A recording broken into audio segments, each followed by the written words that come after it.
ಎಲ್ಲ ಹೆಣ್ಣು ಕಡೆಯವ್ರು ಜಾಸ್ತಿ ಜನ ಇದ್ರಿ ಮೂವಿ ಜಾಸ್ತಿ ಹಾಕಿ.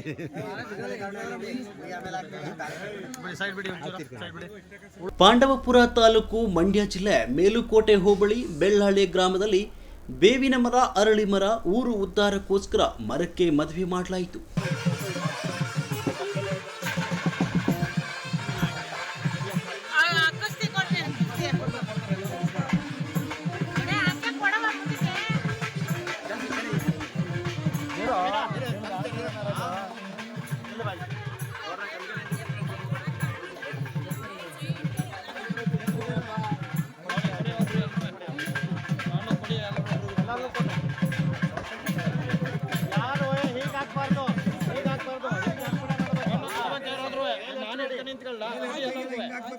ಅಲ್ಲಿ ಕೆಳಗಡೆ ಅವ್ರಿಗೆ ಒಂದು ಸ್ವಲ್ಪ ತಗೊಳ್ಳಿ. ಇಷ್ಟು ಅಕ್ಷತೆ ಹಾಕೋದು ಹೀಗೆ ಒಂದೊಂದು ಇಡಿ ಹಾಕಿದ್ರೆ ಅದು ಅಕ್ಷತೆ ಆಗಲ್ಲ. ಅದು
ಲೋಕ ಕಲ್ಯಾಣ ಏತವೇ ಕಂಠೆ ಸಂಜೀವನ ವರದಶ್ಯತ ಮಾಂಗಲ್ಯಂ ತಂತು ಆನೇನ ಲೋಕ ಕಲ್ಯಾಣ ಏತವೇ ಕಂಠೆ ಬಧ್ನಾವಿ ಶುಭಗೆ ಸಂಜೀವನ ವರದಶ್ಯತ ಮಾಂಗಲ್ಯಂ ತಂತು ನಾನೇನ ಮಮ ಜೀವನ ಲೋಕ ಕಲ್ಯಾಣ ಹೇತುವೆ ಕಂಠೆ ಬದ್ನಾಮಿ ಶುಭಗೆ ಸಂಜೀವನ ಶರದಶತಂ ಎಲ್ಲರಿಗೂ ಮಂಗಲ ದರ್ಶನ ಮಾಡ್ಕೊಳ್ಳಿ. ಮಾಂಗಲ್ಯ ಧಾರಣ ಆಗ್ತದೆ, ಆಯ್ತಾ? ವಾಲ್ಗ ಮಾಡಿ, ಮಾಂಗಲ್ಯ ಕಟ್ಟು ಧಾರಣೆ ಆಗ್ತಾ ಇದೆ, ನೋಡ್ಕೊಳ್ಳಿ, ದರ್ಶನ ಮಾಡ್ಕೊಳ್ಳಿ. ಓಂ ಭದ್ರಂ ಕರ್ಣೇ ವಿಷ್ಣುಯಾಮ ದೇವ ಭದ್ರಂ ಪಶ್ಯೇ